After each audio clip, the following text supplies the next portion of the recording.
Ok, Yasharala, Shalom, Shalom à vous, mes frères, mes sœurs.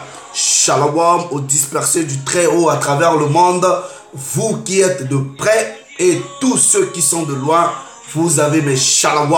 Que le Père, le Très-Haut vous bénisse. Les frères, les sœurs, prenez le livre. Prenez le livre parce que nous allons aller dans le livre.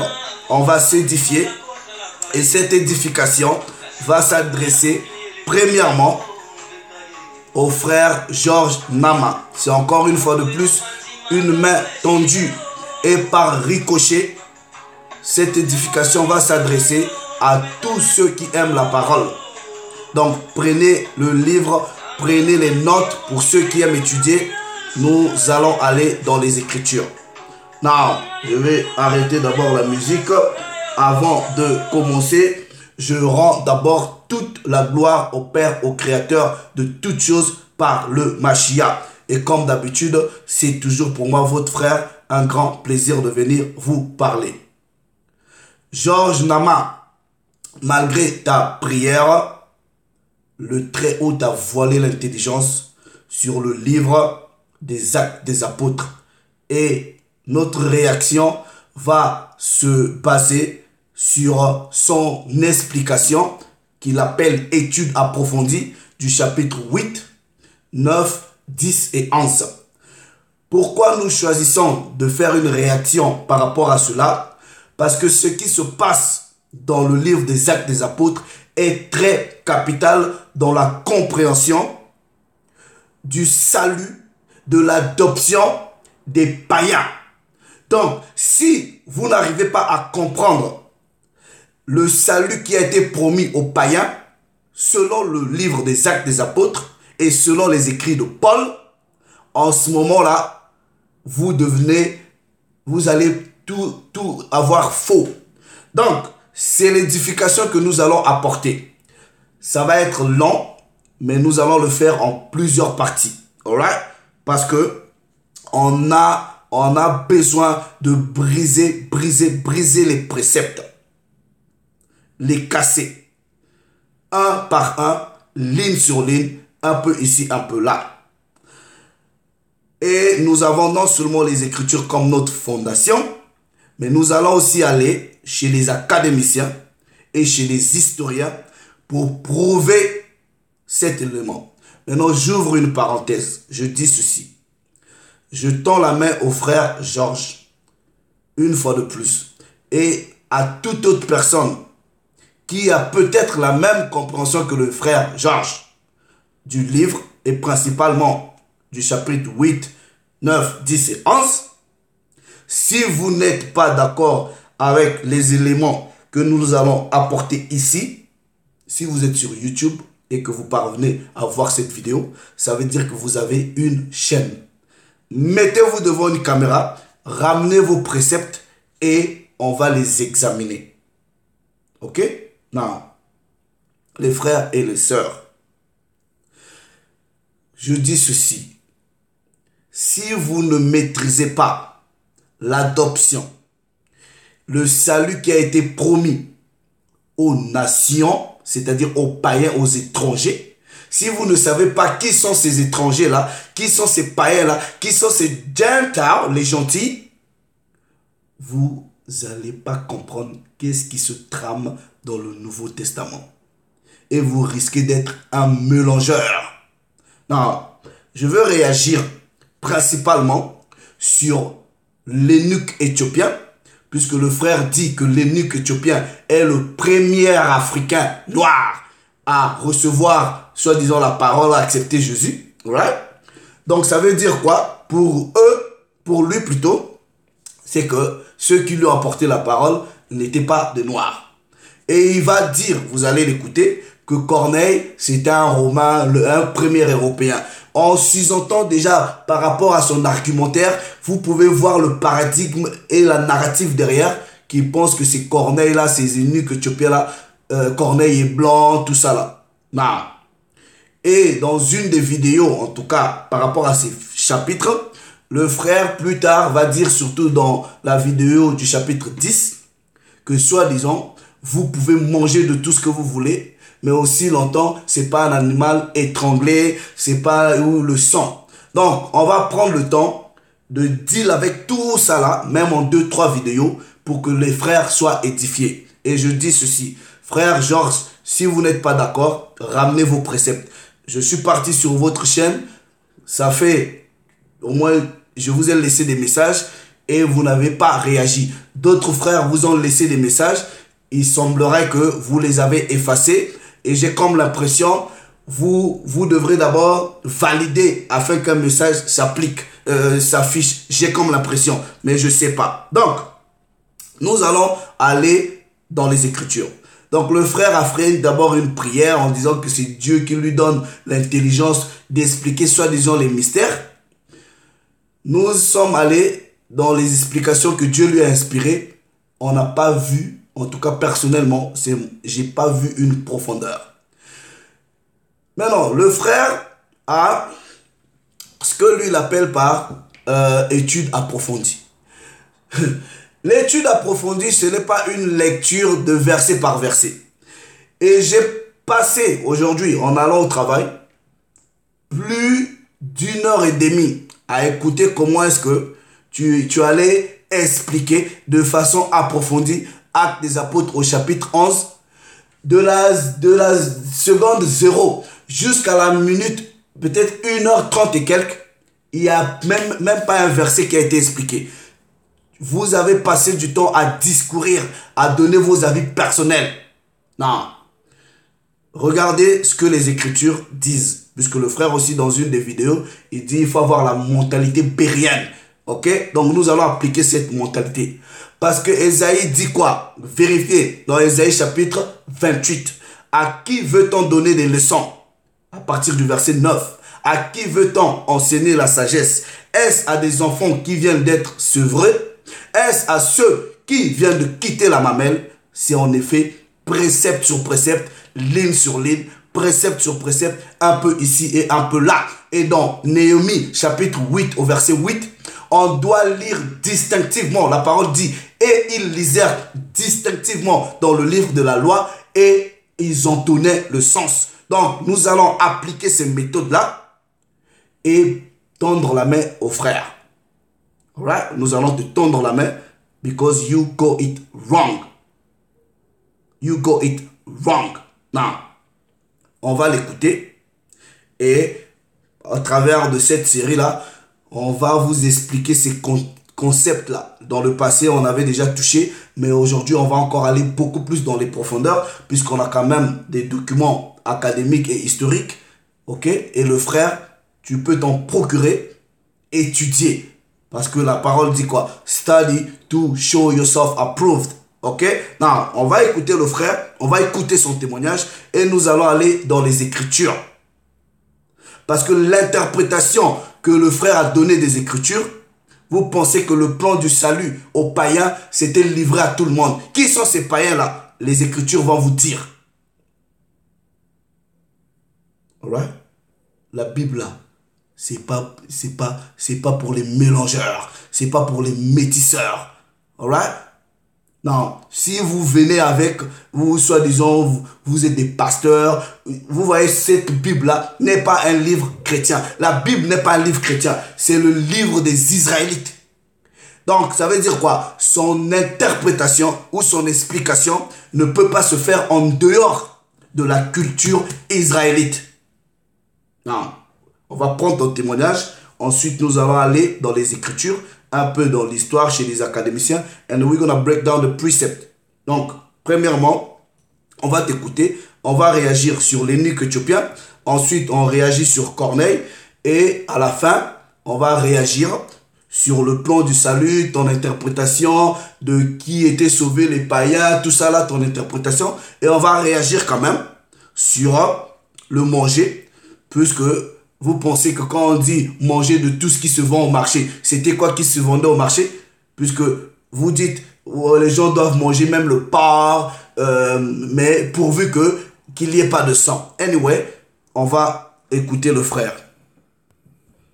Moi de dire, pas ce que mon intelligence voudrait dire, mais donne-moi de dire ce que tu as prévu que je dise à tes enfants. Donc, ce qu'il va dire, c'est ce que, selon lui, que Dieu lui a demandé de dire aux enfants de Dieu. Alright? Maintenant, nous allons écouter ce que Dieu a demandé aux frères de dire et voir ce que Dieu lui-même, en tout cas, ceux qui ont été inspirés par lui, ont dit dans cette parole et voir si réellement c'est Dieu qui lui a envoyé ou pas. Anyway, let's carry on. Pour notre correction, pour notre édification, pour notre consolation. Merci Seigneur Dieu pour toutes choses au nom de Jésus-Christ. Amen. Donc mes frères, tournons nos Bibles dans Actes chapitre 10. Nous allons aller directement dans Actes chapitre 10. Nous avons vu il y a plusieurs semaines Actes chapitre 9. C'est pas la peine de vous le rappeler. On a vu les grandes choses, la conversion de Paul, cet homme qui était zélé dans le judaïsme, qui pensait servir Dieu, mais qui était dans l'erreur. Nous avons couvert cela. Mais aujourd'hui, nous allons voir la conversion du premier Européen, un certain Italien. Du premier Européen, un certain Italien. Maintenant, je ne sais même pas où est-ce que le frère a lu dans la parole où on vous dit que Corneille est italien. That's not what the scripture say. Les frères, vous m'excusez, j'ai perdu la voix, mais voilà, elle revient. That's not what the scripture say. La Bible ne dit pas que Corneille est italien. Non. La Bible vous dit qu'il est centenier dans une bande ou une cohorte dite italienne. That's plain. Mais on va quand même t'écouter. On va quand même t'écouter. And we're gonna break that down. Simplement. We're gonna break that down. Pour que tu aies, en tout cas, que vous ayez la compréhension. Ensuite, vous changez. Non, si vous n'êtes pas d'accord, ramenez les préceptes contradictoires. C'est simple. Nous, we speak the scripture. OK? The scripture. Alright? C'est bien beau de faire des vidéos de montage contre les pasteurs ceci, pasteurs francs-maçons. That's good. Mais ce qui va sustain, comment dire, ce qui va solidifier les gens is the scripture. C'est la parole. Mais maintenant, si vous, dans l'interprétation de la parole, vous avez une mauvaise interprétation, qu'est-ce qui va arriver aux gens? Exposer les pasteurs, c'est bien. C'est bien. We like that. Bah, ça là.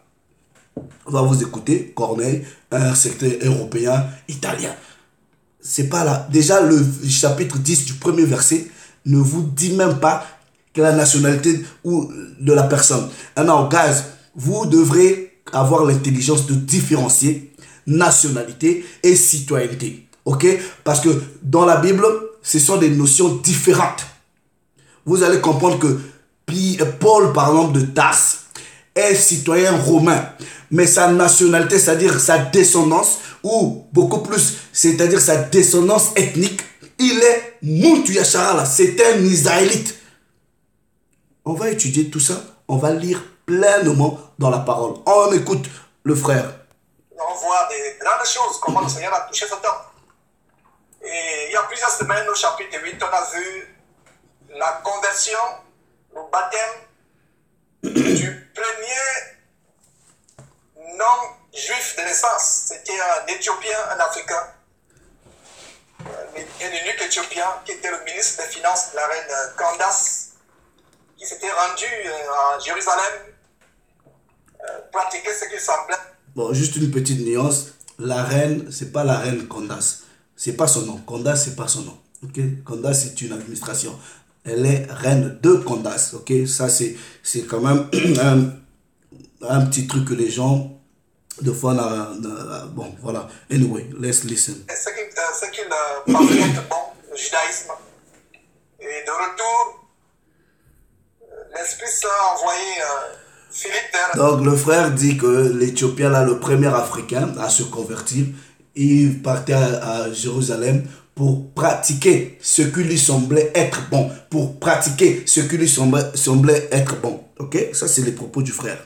cet homme pieux éthiopien, on a vu ça, on a étudié cela au chapitre 8, l'a envoyé vers cet Éthiopien pour lui expliquer la parole de Dieu. Cet homme avait la passion pour la parole de Dieu, il avait un amour profond, dévorant la parole de Dieu. Examinant, lisant à haute voix sur son char, un livre aussi complexe que le livre d'Isaïe.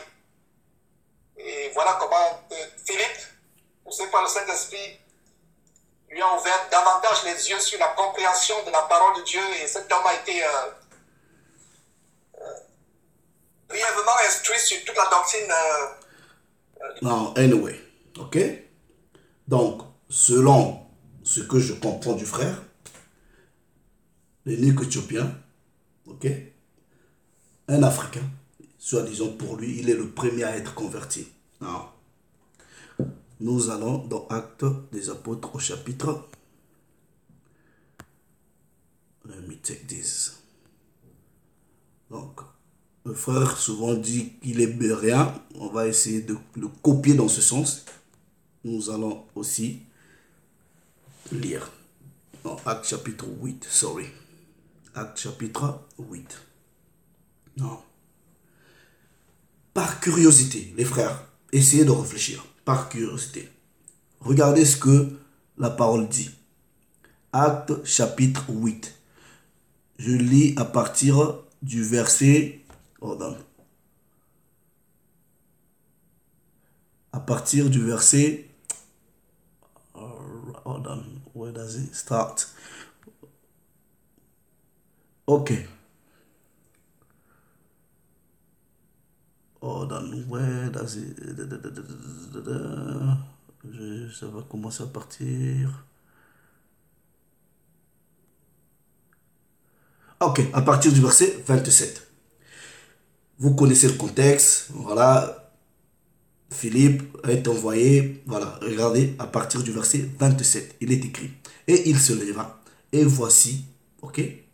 Donc, on lui a demandé d'aller où? À Jérusalem. À Jérusalem, ok. Retenez Jérusalem, parce que ça va être très très important dans la compréhension de qui réellement est l'eunuque éthiopien. Est-ce qu'il était un Couchite, c'est-à-dire descendance de Ham, ou il était un Israélite étranger, c'est-à-dire dans le Nouveau Testament, il utilise plusieurs langages. Il peut utiliser le langage de païen, il peut utiliser le langage d'étrangers, de gentils. Mais maintenant, comment est-ce que nous pouvons arriver, malgré qu'on utilise d'autres termes, à définir la descendance ethnique de certaines personnes? Les prophéties bibliques vont nous aider. Alright? Non. Verset 27. Il se leva et partit. Et voici un Éthiopien. Un eunuque ministre de Candace, reine d'Éthiopie et surintendant de tous ses trésors, venu à Jérusalem pour adorer. Je m'arrête d'abord là. Non. Pour que quelqu'un quitte, couche l'Éthiopie, pour arriver jusqu'en Israël, et on vous dit pour adorer. Pour adorer. Non. Admettons. Le monsieur travaille avec les Éthiopiens, les Couchites. Admettons, les Couchites. Il a des responsabilités. Le Dieu des Couchites n'est pas forcément le Dieu des Israélites. Est-ce que vous comprenez? Non. Comment quelqu'un qui est soi-disant Couchite, qui a des responsabilités, s'il est Couchite par la descendance, qui a des responsabilités, va quand même se permettre, j'estime, s'il est ministre, en quittant son pays pour aller dans un autre pays, il doit quand même dire à son chef, c'est-à-dire, ah ben moi, je vais à Jérusalem ou je vais dans tel pays, je vais pour adorer. Est-ce que ça pourrait déjà pas, à partir de là, créer même un conflit? Comment est-ce que toi, tu es Couchite, mais tu vas dans un autre pays pour adorer? D'où est-ce que tu as appris que le Dieu là que tu pars est le véritable Dieu? Pourquoi tu restes pas sur place? Ça doit déjà vous intriguer. Et ensuite, on vous dit que ce monsieur-là qui est éthiopien, soi-disant, est en train de lire un livre hébreu Où est-ce qu'il a pris la langue? Vous devrez vous poser ces questions-là. Où est-ce qu'il a appris à lire dans une langue qui n'est pas censée être sa langue à lui? Puisque selon votre intelligence, il est couchite. Puisque vous lisez, on dit éthiopien. Non. Let's get some understanding. Let's get some understanding. Il y a deux clés. Deux faits qui vont vous donner des clés. Jérusalem, ok? Et pour adorer. Jérusalem et pour adorer. Non. Je vais d'abord, premièrement, dans ce livre-ci, intitulé Les lettres de Ponce Pilate. Quand Ponce Pilate est devenu, il est devenu peut-être pontife ou administrateur, ok? Il a eu des conversations avec des gens qui l'ont précédé, ceux qui avaient cette charge avant lui. Il demandait des conseils. Maintenant, écoutez. On va lire cette correspondance entre les deux. Ça, c'est le livre. C'est des trucs qui coûtent 5 euros, 10 euros. Guys, the scripture say, with all you got, avec tout ce que tu as, acquiert l'intelligence. Ok? Now, hold on. Page 23. Nous allons lire et pour voir si ce qui est dit ici est aussi soutenu dans les Écritures. How can I pay so much? Pourquoi dois-je payer? Ils étaient en train d'avoir une conversation. Pourquoi dois-je... Maintenant, Pilate dit à Valérius, qui était avant lui. Il dit, mais comment? Pourquoi dois-je payer aussi beaucoup? Pourquoi? And he said, je viens juste de commencer mon terme, c'est-à-dire mon mandat. Voilà pourquoi j'ai autant de charges comme ça. Regarde la réponse de Valérius à Pilate. Borrow the money from the Jews. Ok? Emprunte de l'argent chez les Juifs et ainsi augmente les taxes et augmente leurs taxes pour repayer. Ok? Regardez. Maintenant, Valérius là, Pilate dit à Valérius, mais il répondit, je vais quand même informer la communauté ou la délégation juive, ok? Regardez, il dit par respect et par admiration de leur race. Non, conversation entre deux Édomites, Pilate et Valérius, mais dans leur conversation, l'autre il dit, ce que les conseils que tu me donnes, c'est bien, mais je ne peux pas seulement aller imposer aux Juifs une taxe.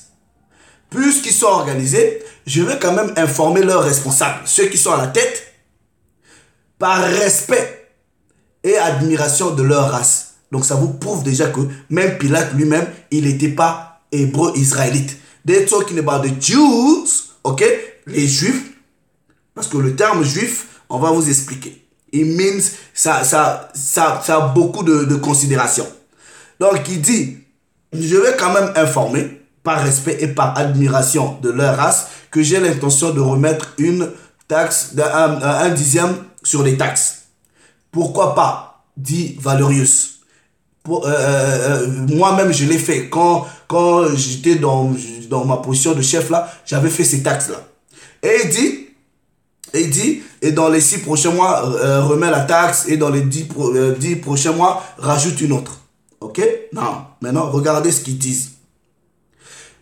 Valérius dit maintenant à Pilate, fais de tout ton mieux pour encourager les Juifs qui se précipitent, ok, ou à Jérusalem. Comprenez que Jérusalem va être un point clé ici.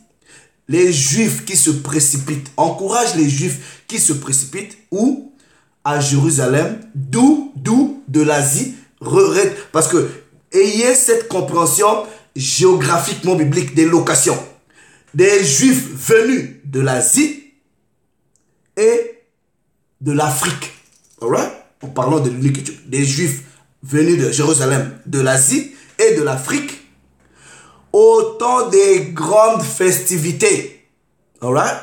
In the period, now, at the time of the great festivals, et spécialement the Passover, la Pâque. Est-ce que vous comprenez? Les Juifs venus de l'Asie, la Pâque. We're gonna read dans les Écritures pour voir. Aussi longtemps que César maintient la paix, non, de peace, il maintient des peace dans les provinces, ok, tranquillité, peace, tranquillité. Dans les provinces, les Juifs vont flourish, they're gonna flourish, c'est-à-dire, voilà, ils vont faire leur business, ils vont, évoluer, progresser, whatever. Non, retenez ceci, ces Juifs-là, ils voyagent en milliers pour aller en Judée, apportant sur eux de l'argent. Est-ce que vous comprenez? Non, pourquoi ils allaient en Judée? À cause des fêtes. Ok? À cause des fêtes. Et nous allons aussi aller dans la loi. Qu'est-ce que la loi demandait aux Israélites de faire? Right? Mais non. Valeur dit à Pilate, c'est ta chance, il me dit. Fais-leur payer, ces Juifs-là qui se précipitent à Jérusalem pendant les périodes des fêtes, fais-leur payer une taxe de visiteurs et augmente les taxes douanières sur ce qu'ils achètent et sur ce qu'ils vendent. Et spécialement, mets une grosse taxe sur les souvenirs. Non. Les administrateurs pendant la période impériale, ok, vous disent que les Juifs se précipitaient de l'Asie, de l'Afrique, pendant les périodes festives. Non. Ce qui est dit ici, nous allons le lire dans les Écritures. On vous dit que le Dick éthiopien est parti à Jérusalem pour adorer. Let's go to the book of Acts. Actes des apôtres. Puisque vous lisez Actes des apôtres. Le jour de la Pentecôte. Oh, il y a eu soi-disant conversion. Les gens sont venus de toutes les nations. Vous pensez que c'était les païens? Parce que dans la Bible, le terme païen est polysémique. Vous avez le païen, c'est-à-dire celui qui n'est pas de la descendance d'Israël, par le sang, par le sperme. Vous avez le païen qui est d'origine israélite, mais qui est devenu païen par la culture, par le culte, par les us et coutumes, ayant peut-être ou se retrouvant dans les captivités ou dans la dispersion. We're gonna learn that. On va avoir ça ici dans les Écritures et c'est clair, c'est simple, facile à comprendre. Ok? Jérusalem. On prend Acte chapitre 2 où vous parlez de la Pentecôte. Vous pensez que cette Pentecôte-là, ce jour-là, il y avait les Édomites, il y avait les Moabites, tout le monde était là. Ouais, c'est des païens, ils ont cru au Mashiach, ils ont accepté. What the hell is that? Let's read the scripture. Listen. Vous connaissez l'histoire, mais on va vous donner le correct breakdown. Verset 5. Or, il y avait en séjour, on vous dit en séjour. Vous retenez que Pilate, dans sa conversation avec Valerius, dit que les Juifs qui se précipitent de l'Asie et de l'Afrique pour venir à Jérusalem. Donc, la parole vous dit ici, or, il y avait ce jour-là à Jérusalem, en séjour. Ça veut dire quoi? Ça veut dire que les hommes pieux, les Juifs, ok, qui étaient pieux, qui étaient là à Jérusalem, c'est des Juifs qui étaient là en séjour. Et il y avait aussi ceux qui habitaient dans la Judée. Mais il y en a ceux qui revenaient de l'Asie, de l'Afrique, de toutes les nations. Les Juifs pieux de toutes les nations. You understand that? Parce que vous devrez comprendre la hiérarchie, la chronologie des événements. Vous allez comprendre pourquoi dans une première instance, dans Matthieu, le Christ dit, n'allez pas chez les Samaritains, ne passez pas les villages des Samaritains, n'allez pas chez les païens, mais allez plutôt chez les brebis perdues de la maison de Yacharala. Et plus tard dans Matthieu 28, ou quand vous lisez dans Acte 16, il leur dit, allez dans toutes les nations. Que vous les chrétiens, vous comprenez pas, vous pensez que aller dans toutes les nations là, c'est aller en Chine prêcher aux Chinois. What the hell is that? Aller en Inde, aller prêcher aux Indiens. Come on man. On vous dit, ces Juifs là, venus de toutes les nations. à cause des malédictions. La parole dit quoi dans Deutéronome? Que les Israélites vont être dispersés dans les 4 coins de la planète. You don't have understanding? On va vous expliquer, c'est simple. Ces gens-là qui venaient de toutes les nations, ils étaient des Israélites, principalement. Ok? Non. Et au bruit qu'il y eut, la multitude accourut et elle fut confondue parce que chacun les entendait parler, alright? Parler dans sa propre langue. Or, quelle était sa propre langue? Vous allez comprendre que tout ce qu'on va vous citer là, ce ne sont que des gens de par leur descendance, des Israélites. Mais vivant dans les captivités ou dans d'autres pays, ils ont maintenant appris les nationalités ou les citoyennetés de ces pays-là. Ils étaient devenus grecs, ils étaient devenus hellénites, ils étaient devenus, voilà, macédoniens, voilà. Anyway, let's read. Et comment les entendons-nous dans notre propre langue à chacun, dans notre langue maternelle? Ils étaient venus où? De Parthe, de Mède, hellénites, et ceux de la Mésopotamie, la Judée, la Cappadoce, le Pont, l'Asie. C'est ce que Pilate dit, mais la parole vous dit, ils sont venus de toutes les nations. Juifs, hommes pieux. Ok? Nous continuons la lecture. Juifs qui sont venus de Rome, retenez Rome, puisque quand on va toucher Actes chapitre 10, puisque le frère, en lisant Corneille, on vous dit Corneille, il pense que Corneille c'est un homme blanc à la barbe comme les Étomites là. Non, non, he's not.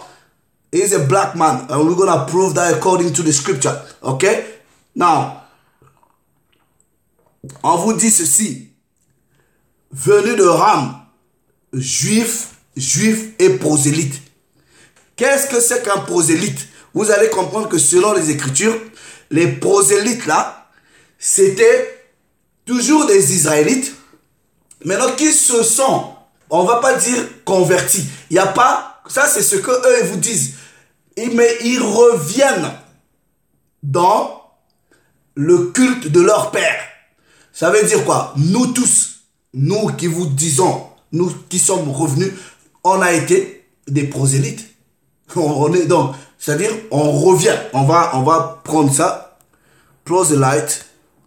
On va lire vite fait parce que les gens, quand ils pensent prosélytes, ils disent, ah, mais ouais, c'est des prosélytes. C'est parce que ils étaient pas dans le judaïsme ou whatever. Non. Mais être prosélyte ne définit pas ta nationalité.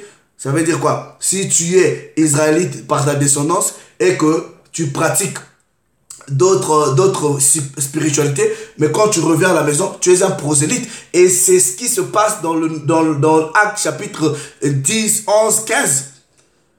Il y avait des complications sur la circoncision, des trucs comme ça, parce que les frères devraient réapprendre ces choses-là. Anyway, on va expliquer prosélyte, puisque vous pensez que prosélyte, ça définit la nationalité de la personne. Non, prosélyte, c'est par rapport au culte. Regardez, donc le terme prosélyte, dans la Strong, c'est 43, 39. Done. Alright. What does it say? Regardez. Qui est venu s'ajouter? Un nouveau venu. Un étranger. Est-ce que tu comprends? Celui qui vient d'une religion au judaïsme. Est-ce que vous comprenez? D'une religion au judaïsme. Ça ne veut pas dire, mais non, vous avez vu un étranger. Mais un étranger à quoi? Vous allez comprendre ça. Il vient d'une religion au judaïsme. Donc, ceux qui étaient venus là, c'était par nationalité des juifs. Mais il y en a qui pratiquaient les religions des grecs, mais qui sont revenus. Moi, j'aime pas utiliser au terme de se convertir ou quoi que ce soit. Ils sont revenus, ok, à ce que leur père pratiquait. Pas le judaïsme, mais la loi, ok? Pas le judaïsme, mais la loi. Non. Hold on. On vous dit que ces gens-là, ok? On vous cite ces différentes localités-là. Non, regardez. Vous allez comprendre que il y en a qui vont maintenant dire, ah, mais ces gens-là ont bu ou quoi que ce soit. Non. Regardez maintenant la réaction de Pierre. Ok? pour que vous compreniez que Pierre s'adressait aux Israélites. Anyway, hold on.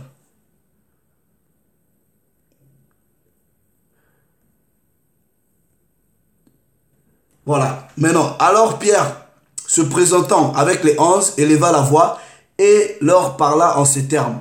Hommes juifs, et vous tous qui séjournez à Jérusalem, sachez ceci et prêtez l'oreille à mes paroles. Ces gens-là ne sont pas ivres comme vous le supposez, car c'est la 3e heure du jour. Mais c'est ici qui a été dit par le prophète Joël. Dans les derniers temps, blablabla. Maintenant, regardez, verset 22. Hommes israélites, écoutez ces paroles. Le Machia de Nazareth, cet homme à qui le pouvoir a rendu témoignage devant vous par les miracles, les prodiges, les signes. Hommes israélites. He was talking to his own people. Ceux qui étaient venus là, à Jérusalem. Maintenant, let's go into the scripture. On va maintenant étudier pourquoi ces gens-là étaient venus à Jérusalem. Ok? Puisque Pilate vous dit qu'il se précipite à Jérusalem pendant la période des fêtes. Now, let's go to the law. Ok?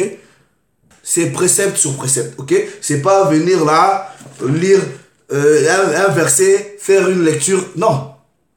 C'est pas ça la profondeur. Break it down. Explique-nous, voilà, break it down. C'est pas... Attends. Deutéronome chapitre 16.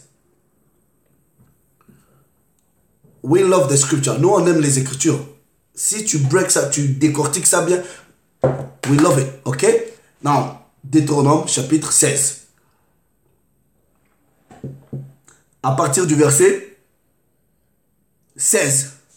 3 fois par année, tous les mâles d'entre vous se présenteront devant l'Éternel, ton Dieu, dans le lieu qu'il choisira. Quel était ce lieu pour aller faire les fêtes? Jérusalem.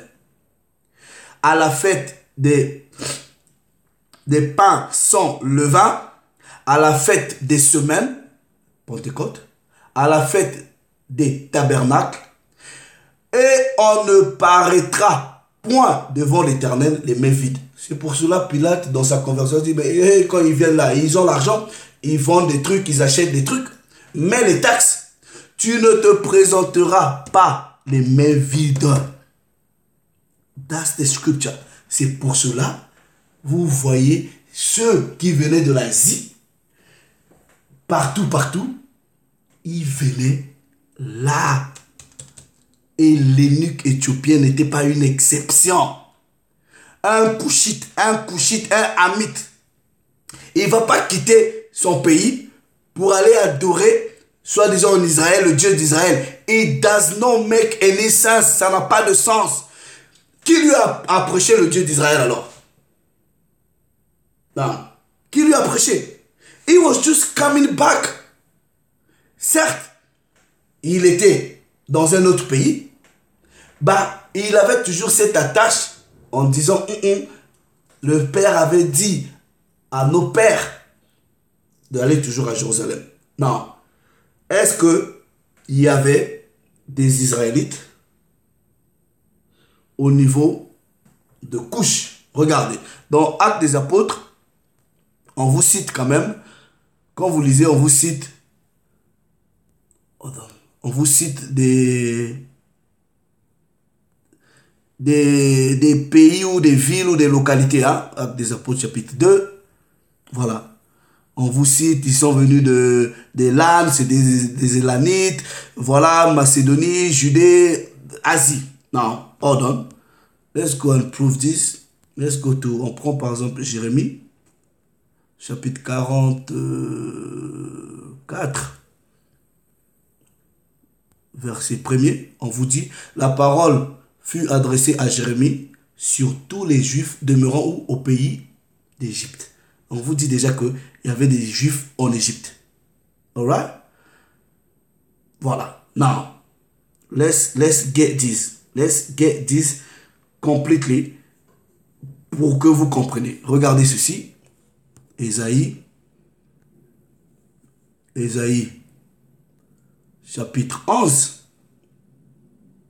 Ésaïe chapitre 11. À partir du verset 11. Dans ce même temps, le Seigneur étendra une seconde fois sa main pour faire quoi? Pour racheter le reste de son peuple dispersé. Dispersé où? En Assyrie. Dispersé où? En Égypte. Dispersé où? À Patros. Dispersé où? En Éthiopie. Comment? En Éthiopie. À Couche. Come on. That's the basic understanding. That's the basic understanding. C'est simple. Un couchite de naissance, de descendance. Un couchite qui est ministre dans son pays, il va quitter son pays pour aller en Israël, soi-disant, aller adorer à Jérusalem. Un couchite qui a la capacité de lire un livre. Non, ok. Comment il a appris? Qui lui a prêché le Dieu d'Israël? Do you have precept? Est-ce que tu as les préceptes pour le prouver? Nous, on a présenté les préceptes ici. Premièrement, les Israélites devraient venir à Jérusalem, ok, adorer. Il y a les Israélites qui vivent à Couche, puisque la parole de Dieu, même dans Sophonie 3.10, même au-delà des fleuves de Couche. Voilà. Il y a des... That's the scripture plain. Who the hell Cushite will leave his country, il va quitter Couche pour aller adorer et avoir même la capacité de lire un livre hébreu. Let's put it that way. Non. That guy, that Éthiopien là, ok, il était de descendance israélite. Il était de descendance israélite. Non.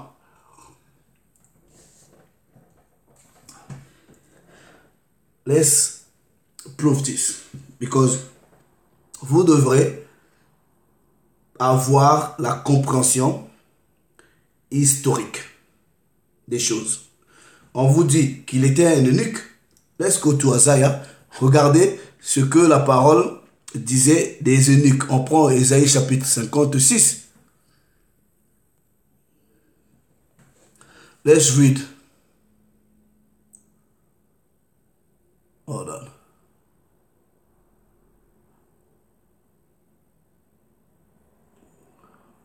All right, hold on. Let me just look.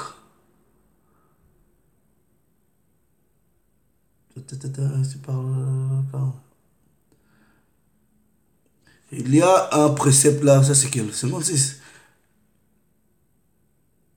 Let me just... Je vais faire une recherche. Il y a un précepte dans Isaïe où il parle des eunuques. Hold on.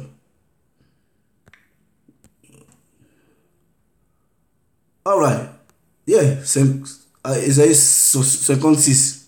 Et mes yeux là. Regardez. À partir du verset 4.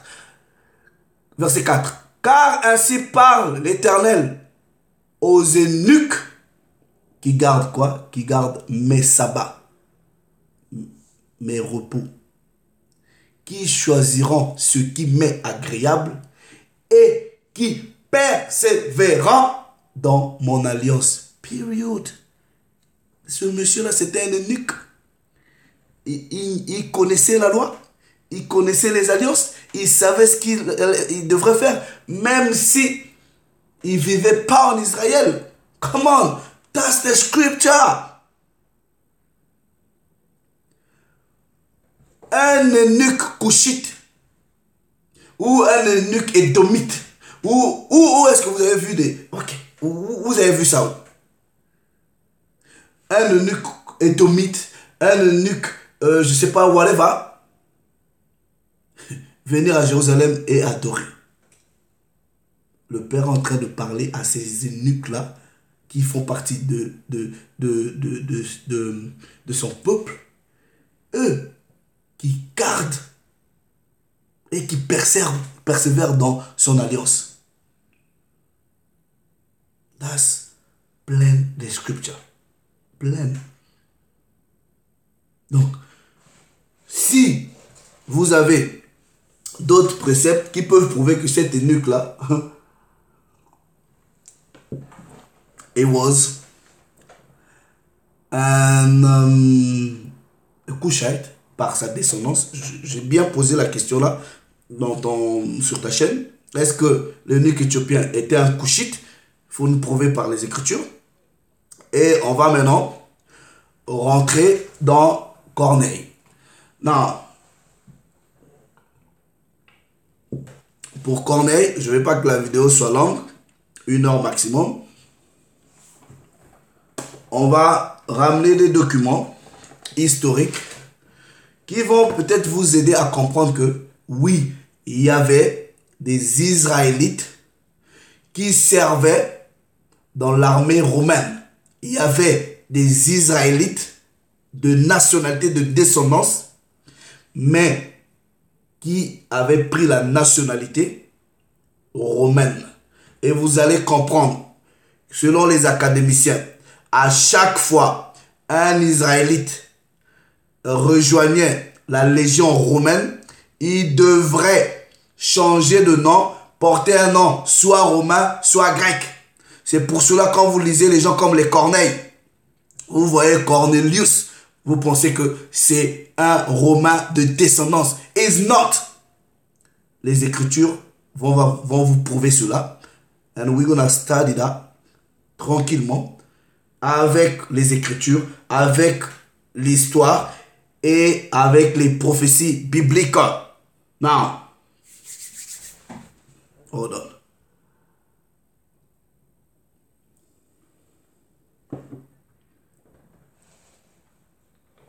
J'ouvre une parenthèse. Quand vous venez dans Actes chapitre 10, ok? Actes chapitre 10. Je dis ceci.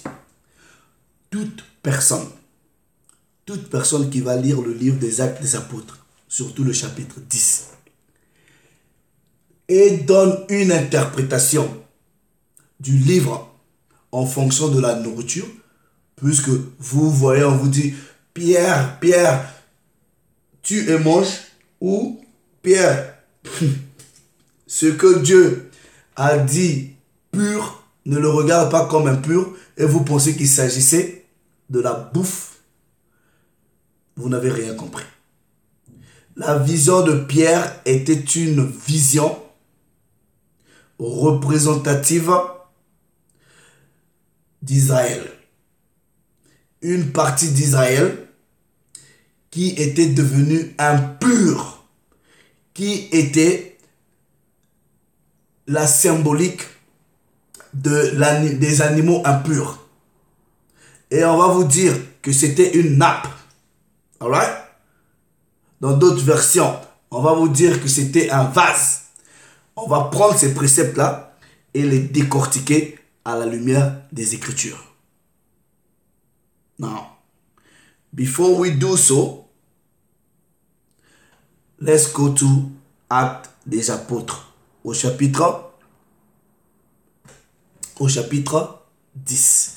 On va prendre l'historique et dans la deuxième vidéo, we're gonna break it down simple. Ok? Actes des Apôtres au chapitre 10. Now, j'explique le contexte. Ok? Regardez le premier verset. Il y avait à Césarée un nommé Corneille. Son nom, Corneille. Il est centenier. Ok? Il est centenier. C'est-à-dire, c'est un militaire ou un soldat qui a la charge de 100 personnes.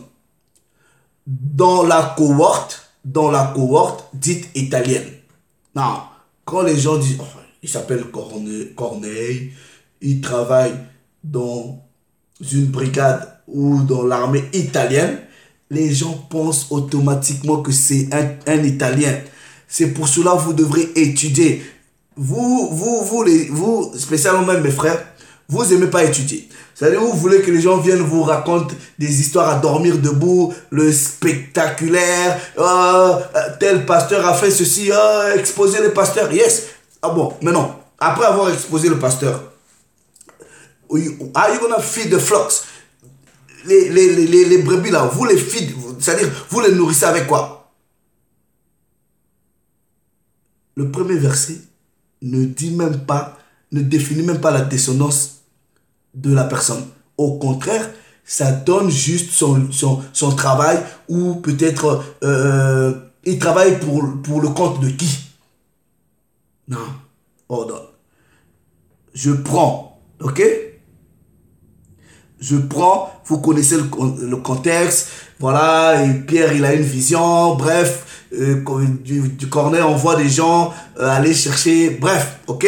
Mais comprenez que la vision, c'est une vision des aliments impurs qu'on demande à Pierre de manger. Et lui dit au verset 14, mais Pierre dit, non Seigneur, car je n'ai jamais rien mangé de souillé ni d'impur. Pierre a marché avec le Mashiach. Pour toutes les personnes qui disent, oh, nous devrons manger tout, comme Georges, tu enseignes ça aux gens, manger tout, ok? Pierre qui a marché avec le Christ. Si le Christ avait aboli ces lois-là, comment Pierre encore, dans son extase, il dit qu'il n'a jamais rien mangé d'impur? Donc vous allez peut-être prendre une excuse en disant, ah mais peut-être il ne comprenait pas, peut-être il n'avait pas toutes ses capacités, il était en transe. Non. Parce que ce qui est en train de se passer là, c'était quelque chose de spirituel.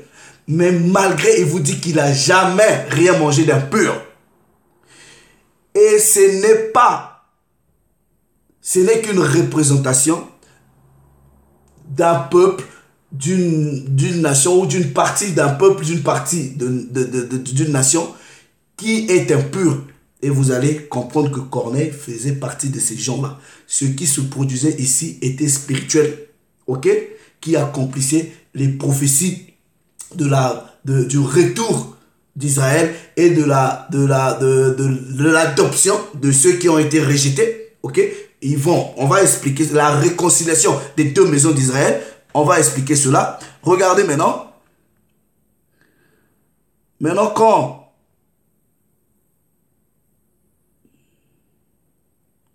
alors, à partir du verset 23, Pierre donc les fit entrer et les logea. Le lendemain, il se leva et partit avec eux. Quelques-uns des frères de Joppé l'accompagnèrent. Ils arrivèrent à Césarée le jour suivant. Corneille les attendait. Et il avait invité ses parents et ses amis intimes. Alright? Non. Réfléchissez un peu. Un blanc. Si vous pensez que Corneille, c'est un blanc. Un centenier. Alors qu'on est en pleine domination des Édomites. Donc, un haut responsable de l'armée comme ça, il va dire, ah non, mais moi, je vais rejoindre le Dieu de ces gens-là. Le Dieu de ceux que vous dominez. Est-ce que ça a même un sens? Je ne sais pas. Est-ce que ça a même un sens? Anyway, let's go to the scripture. Verset 25. Lorsque Pierre entra, Corneille qui était allé au-devant de lui tomba à ses pieds et se prosterna. Mais Pierre le releva en disant, lève-toi, moi aussi je suis un homme. Et en conversant avec lui, il entra et trouva beaucoup de personnes réunies. Maintenant regardez, Paul, vous savez, leur dit qu'il est défendu à un juif de se lier à un étranger. Non. Quand les gens vont lire de se lier à un étranger, ils pensent que lui les juifs, eux ils sont étrangers. Vous allez comprendre que la maison d'Israël principalement, après la séparation de deux royaumes, ok, se considérait comme étant des étrangers. C'est pour cela même dans la conversation du Christ avec la femme samaritaine, la femme samaritaine lui dit quoi? Mais vous et nous, we don't get along, on ne s'entend pas. Comment est-ce que toi tu me demandes de te donner de l'eau? Et la femme plus tard va lui dire au Christ, es-tu plus grand que notre père Jacob? Vous devrez comprendre qu'est-ce qui se passe, ok? Nous allons aller prendre ces préceptes-là, vous expliquer le split, la séparation. Et ensuite, vous allez comprendre que ceux qui gardaient la loi, les circoncis, considéraient les autres frères comme étant des étrangers. Et ils constituaient, ok, une nation. C'est pour cela, dans Jean, on vous dit que un sacrificateur, un prêtre, un prophète avait prédit que le Christ devrait mourir pour la nation.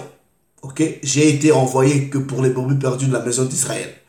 Non seulement pour la nation seulement, mais aussi pour le reste des dispersés à travers le monde. We're gonna read those scriptures et vous allez avoir le sens simple. Now, allons dans, pour comprendre pourquoi Corneille était, par rapport à Pierre, considéré comme étant un étranger, un païen, un gentil. Nous prenons l'historique.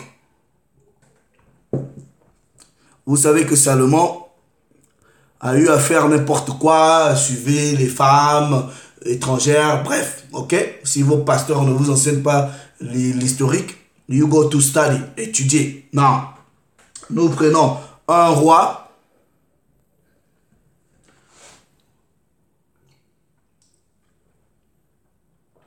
Un roi au chapitre 12.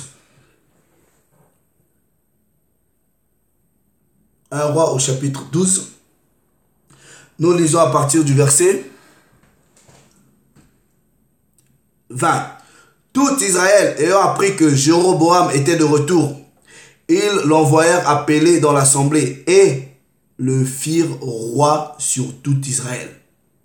La tribu de Juda fut la seule qui suivit la maison de David. Comprenez? Roboam, arrivé à Jérusalem, rassembla toute la maison de Juda et la tribu de Benjamin. Juda était associé à Benjamin, Lévite, principalement 3 tribus. Alright? Donc, j'étais déjà voilà. À partir du verset, on lit le verset 21, ok? Roboam, arrivé à Jérusalem, rassembla toute la maison de Juda et la tribu de Benjamin, 180 000 hommes d'élite propres à la guerre, pour qu'ils combattissent, comprenez bien, pour qu'ils combattissent qui? Contre la maison d'Israël, afin de la ramener sous la domination de Roboam, fils de Salomon. C'est tous des frères, ok? Non. Mais la parole fut adressée à Shemaéza, homme de Dieu. Parle à Roboam, fils de Salomon, roi de Juda, et toute la maison de Juda et de Benjamin et au reste du peuple, aux Lévites. Et dis-leur, ainsi parle l'Éternel, ne montez point et ne faites pas la guerre à vos frères, les enfants d'Israël. Il y avait 2 royaumes, les enfants d'Israël. Ok? Que chacun de vous retourne dans sa maison, car c'est de par moi que cette chose est arrivée. Ils obéirent à la parole de l'Éternel et ils s'en retournèrent selon la parole de l'Éternel. Cette fois-ci, le père avait interdit. Mais maintenant, on va voir comment est-ce que ces frères-là se sont entretués, ils se sont tués. We're gonna read that. Donc, il y avait déjà des tensions. Et quand ceux, principalement du royaume du Nord, vont aller dans les captivités ou suivre d'autres dieux, ils vont devenir impurs. C'est ce que les prophéties vont lire quand nous allons parler en profondeur dans la prochaine vidéo. Vous devrez bien comprendre les prophéties d'Osée. Là, je vous donne seulement le background. Ok? Parce que quand vous voyez, il est interdit aller chez les païens, vous pensez que les païens là c'était des Édomites quoi. Pierre est allé chez un Édomite, un blanc. Ouais, voilà, what the hell is that, man? What the hell? Le maître lui-même l'a pas fait. Ouais. C'est l'élève qui viendra faire. Anyway, 2 Chroniques. 2 Chroniques au chapitre 28. 2 Chroniques au chapitre 28. Regardez. 2 Chroniques au chapitre 28. Je lis à partir du verset 6. Pécache, fils de Ramalia, tu as dans un seul jour en Juda 125 000, tous vaillants parce qu'ils avaient abandonné l'Éternel, le Dieu de leur père. Ok? Non, le verset 8. Écoutez bien. Les enfants d'Israël firent parmi leurs frères 200 000 prisonniers, femmes, fils et filles, et leur prirent beaucoup de butin qu'ils emmenèrent à la Samarie. Comprenez que la Samarie, c'était la capitale du royaume du Nord. Ok? Maintenant, il y avait, ils ont tué, ok? Ils ont tué leurs frères. Parce qu'ils pensaient que leurs frères faisaient n'importe quoi. Mais ensuite, ils ont pris des butins, ok? Pillage, alright? Des forts de guerre. Et ils ont même pris leurs propres frères pour faire d'eux des serviteurs et des servants. Mais regardez, il y avait là un prophète de l'Éternel nommé Oded. Il alla au-devant de l'armée qui revenait à Samarie. Et il leur dit, c'est dans sa colère contre Juda que l'Éternel, le Dieu de vos pères, les a livrés entre vos mains. Et vous les avez tués avec une fureur qui est montée jusqu'aux cieux. Et vous pensez maintenant faire des enfants de Juda et de Jérusalem vos serviteurs et vos servants. Mais vous, n'êtes-vous pas coupables envers l'Éternel votre Dieu? Écoutez-moi et renvoyez ces captifs que vous avez faits parmi vos frères, car la colère ardente de l'Éternel est sur vous. Quelques-uns d'entre les chefs des fils d'Éphraïm, puisque la tête de la maison d'Israël c'est Éphraïm, Azaria, fils de Joram, bref, ok, se levèrent contre ceux qui revenaient de l'armée et leur dit, vous ne ferez point entrer ici des captifs, car pour nous rendre coupables envers l'Éternel, vous voulez ajouter à nos péchés et à nos fautes. Nous sommes déjà bien coupables et la colère ardente de l'Éternel est sur Israël. Les soldats abandonnèrent les captifs et le butin devant le chef et devant toute l'assemblée. Are you getting it? Donc, des frères déjà sont très tués. Ils sont très tués. Alright? Ils sont très tués. Donc, il y a l'historique de la séparation des deux royaumes, des deux maisons. Et qu'est-ce que le Christ viendra maintenant faire? On va aller deep dans la deuxième partie, mais je vous donne seulement une prophétie. Regardez. Ézéchiel. Parce que quand vous n'êtes plus d'Israël, vous devenez étranger, ok? Quand vous n'êtes plus d'Israël, vous devenez étranger. Est-ce que vous comprenez? Regardez, Ézéchiel, chapitre 37. Voilà, nous commençons. Donc, vous comprenez qu'Ézéchiel reçoit une vision des eaux. Ok? On va lire vite fait et on finit. On fera la suite pour aller en profondeur sur Corneille. Et ensuite toucher les notions de manger de tout ce qui se vend au marché. Manger, vous pouvez tout manger. Il dit, vous pouvez tout manger, mais qu'il n'y ait pas de sang. Ça, c'est... Qu'est-ce qui interdit les aliments avec le sang? C'est toujours la loi. You are a double-minded.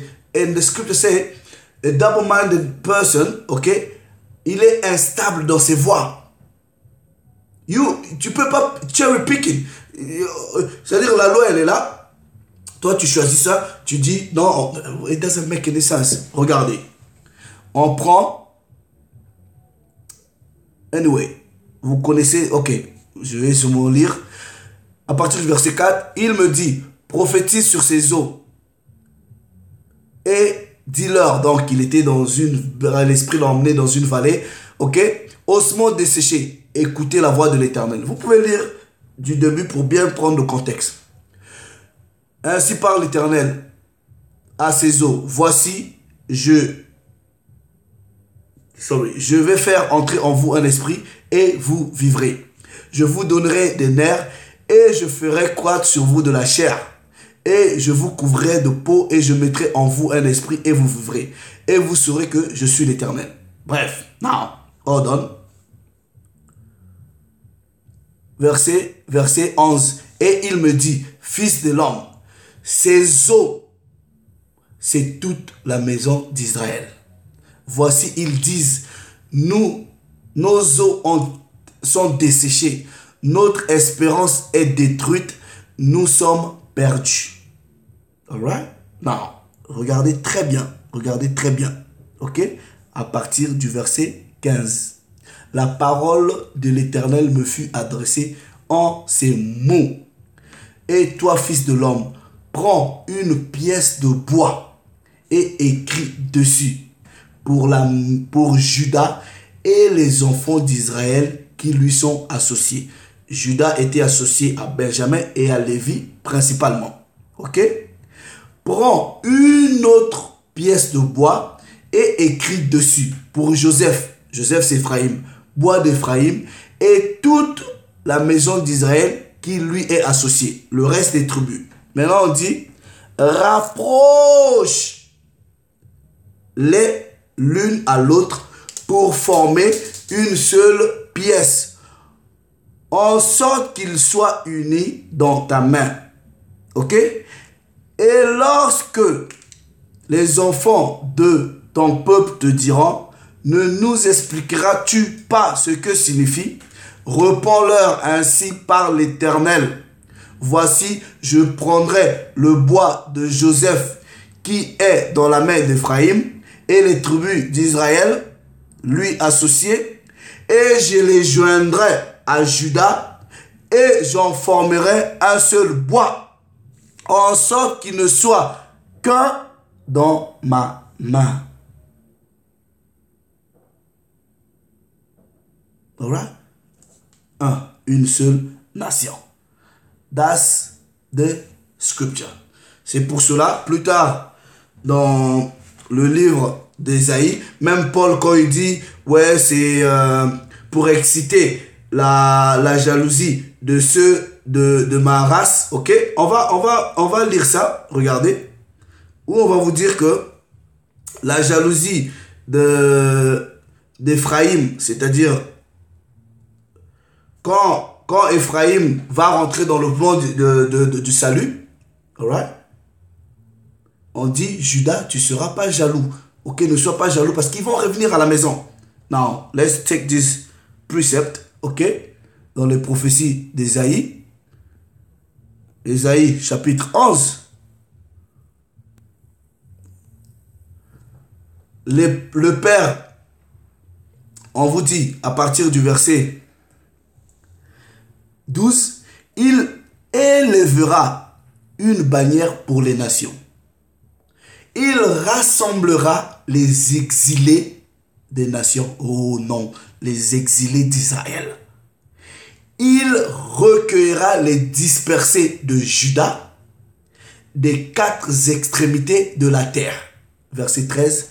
La jalousie d'Ephraïm disparaîtra et ses ennemis en Juda seront anéantis. Ephraïm ne sera plus jaloux de Juda et Juda ne sera plus hostile à Ephraïm. Non, je m'arrête là. Est-ce que vous comprenez? Maintenant, vous allez comprendre quand Pierre, par qui cette prophétie-là va commencer à s'accomplir, ceux qui n'avaient pas compris ça vont maintenant l'appeler à donner les explications. Eh bien, toi, je vais aller chez les païens, chez les étrangers. Comment? Qu'est-ce qui s'est passé? Il va leur expliquer. Et nous allons lire pour bien encore expliquer comment est-ce que cette vision-là des aliments impurs était représentative, ok, d'une partie d'Israël. Ils étaient devenus impurs. Rien à voir avec passer 1h40, parler. That's no breaking down. Ok? Non, dans la deuxième partie, on a des documents historiques ici qui vous prouvent que les Israélites étaient dans l'armée romaine. On va lire et on va break down the scripture.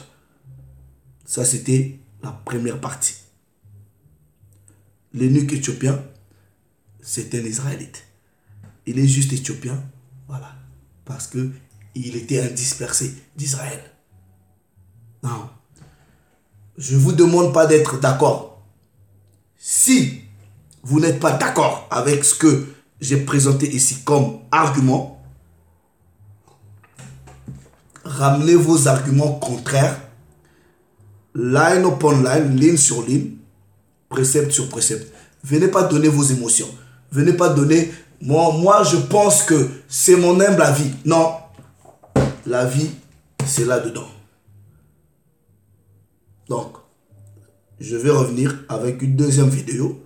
On va expliquer ces choses-là avec des preuves.